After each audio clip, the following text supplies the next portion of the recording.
Just a few things before I take questions.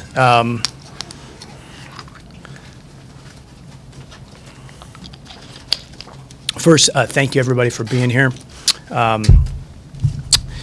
Before I get started, just obviously, it's my first opportunity since the transactions recently, and clearly it's really important for me to extend some thank yous.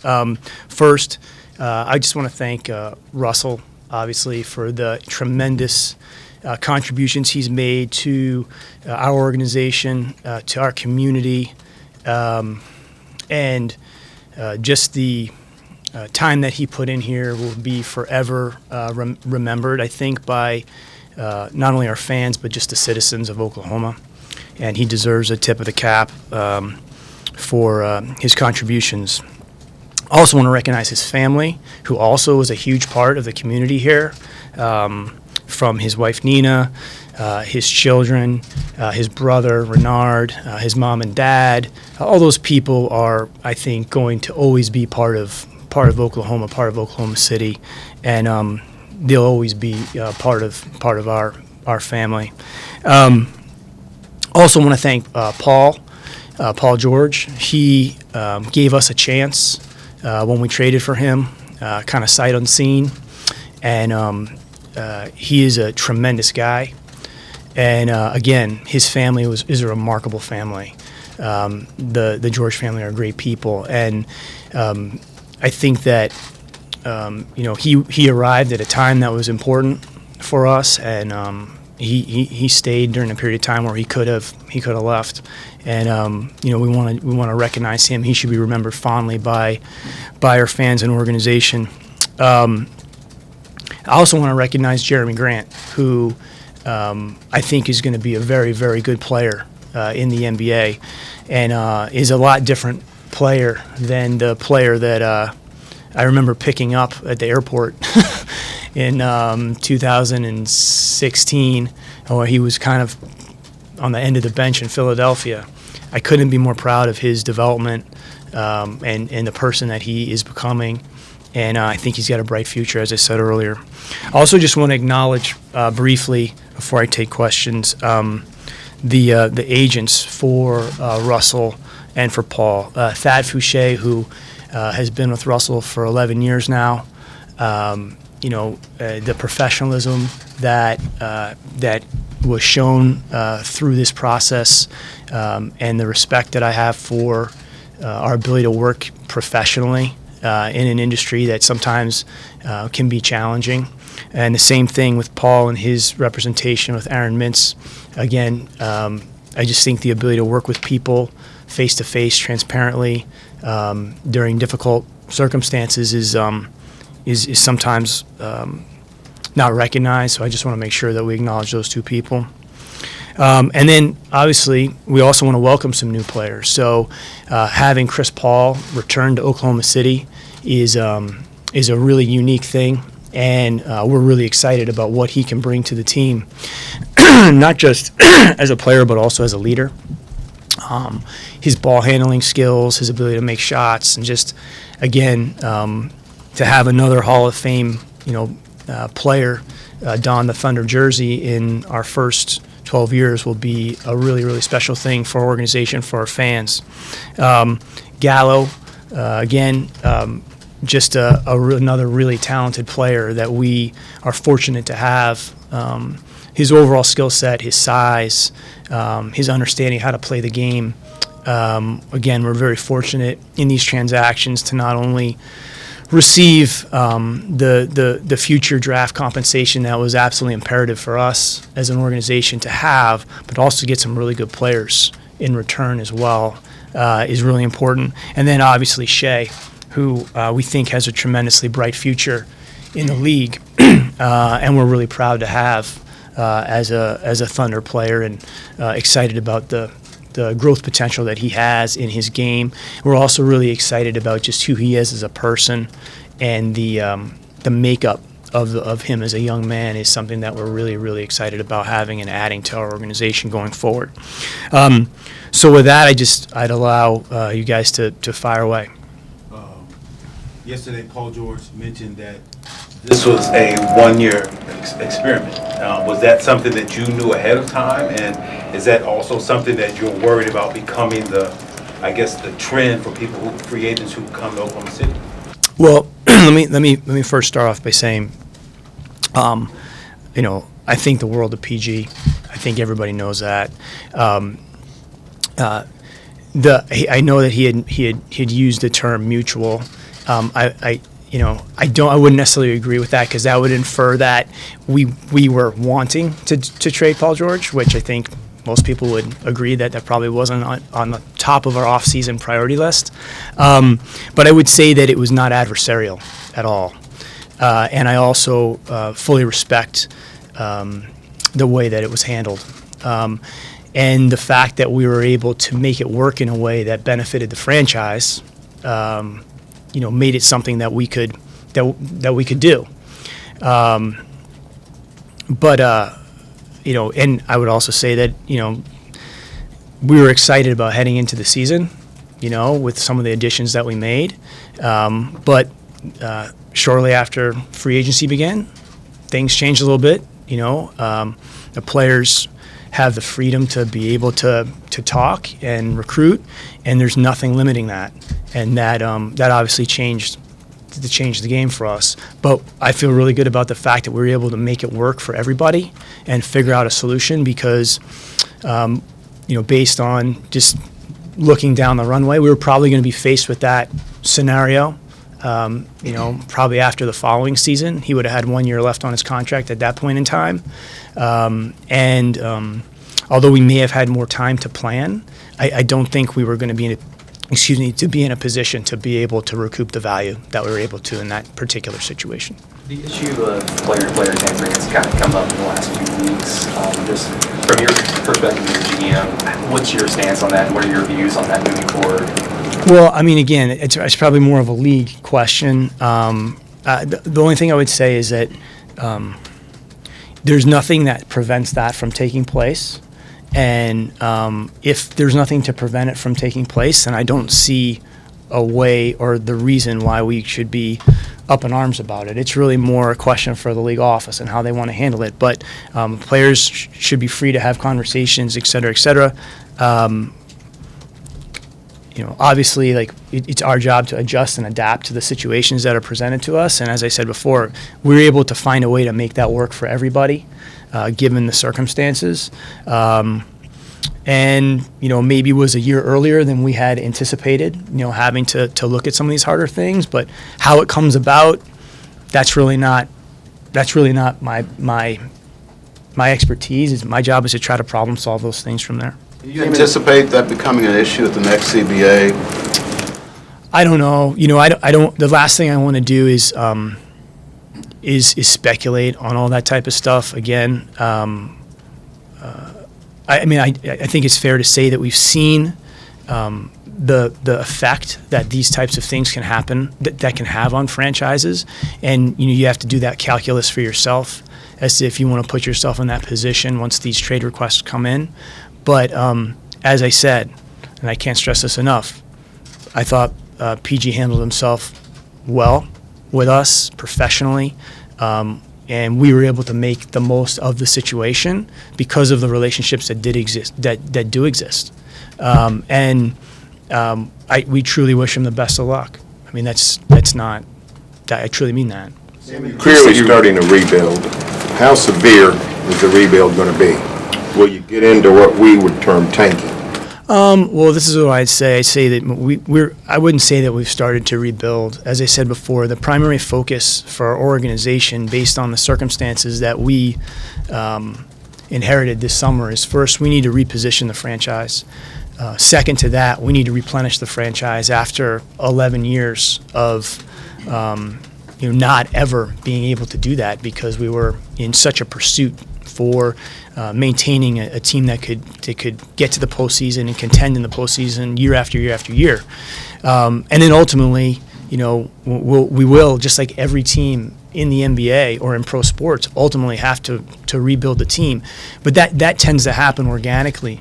I can't sit here and tell you like when that process will enact itself. Only that our vantage point and our view is always going to be to create the most and longest runway for success, and not to shortcut that. And that our decisions from this point on are going to be based on generating as much value for the organization as possible, so that we at some point can recreate an elongated period of success like we've been fortunate to have. That may not necessarily, begin itself next season. I think we've put ourselves in a position to have a lot of different options as a result of the transactions that we've been able to make. But I wouldn't necessarily say that we've started that process. I think, our focus right now is on the team that we have. It's going to be a different iteration of Thunder team than we've seen over the last several years. I would just say that we're going to take a very long view to make sure that we're putting ourselves in position to have as long a run of success in Oklahoma City as we possibly can, and not shortcut that process. And the piece that you wrote today for the Oklahoman, you said that given the way the league system is designed, small market teams are at a disadvantage. Can you elaborate on what you mean by the way the league system is set up? The point in that aspect of the of the letter is more to say this, that yes, I think it would be silly for everybody to pretend that all of these things are not noticeable to everybody. I think everyone realizes that. But what I'm really trying to say is that doesn't mean you can't have extraordinary success. And I think you can just look at a lot of the different teams in the league and the fact that they have. But I think the way in which you go about that, I think, is important. And I think you have to be able to run your own race and figure things out. And I think that's what makes the league great. And I think we've been able to do that. And so have a lot of other teams. It's not so much that it's limitation as much as it is an opportunity for us to figure out, okay, how do we create the best opportunity for this franchise to have as long a run as possible, and not be in a situation where we don't have a path forward. Which, truthfully, if we were getting to the end of next season, I thought we were, personally, I was excited about the year, especially with some of the additions we made. But we could have been faced with looking at this, especially from a financial standpoint, and how much longer are we going to be able to sustain that payroll with those types of contracts on the books going forward. We might be looking at the same exact situation, but without the opportunity to proactively kind of generate this path or these dual paths that we've tried to create out of the situation in July. Paul used the word. He used the words "time's up" yesterday. Time was up in regard to both of you all kind of understanding that, the organization and Paul. And then he also used the word stagnant. How do you feel about him using those particular words to describe what happened here? I love PG, and I would never tell him or necessarily. I don't know the context of how that was said, to be honest with you. But yeah, I think at some point, the opportunity for him to play with Kawhi, at least this is what was expressed to me. I can't. Opportunity to play with Kawhi, opportunity to go back to LA, were the things that were the biggest factor in this for him. And we understand that, and we were able to make the most of the situation. As I said before, I thought that coming into this season, we probably had another year to really try to have a really good year and add on to kind of the I guess it was 9 out of 10, maybe 10 out of 11 years getting to the postseason, and hopefully be good enough to move past the first round, especially with Dre coming back. But I also feel like the way that we were able to pivot has given us the opportunity to have a much brighter future going forward, and still have a team coming back this season that we feel good about. Now, when you say you felt good going forward after the season and what you had going on, so when he came and asked for the trade, did you feel compelled to to make the trade? Why, I guess, did you make it, if, especially since you had him on a contract? Well, I mean, again, I think that when, in a situation like ours where we had extended ourselves, financially to, and these were commitments that we felt we needed to make and were asked to make to, for Russell and PG to re-sign. And I think that, you have to do that to keep those types of players in your program. I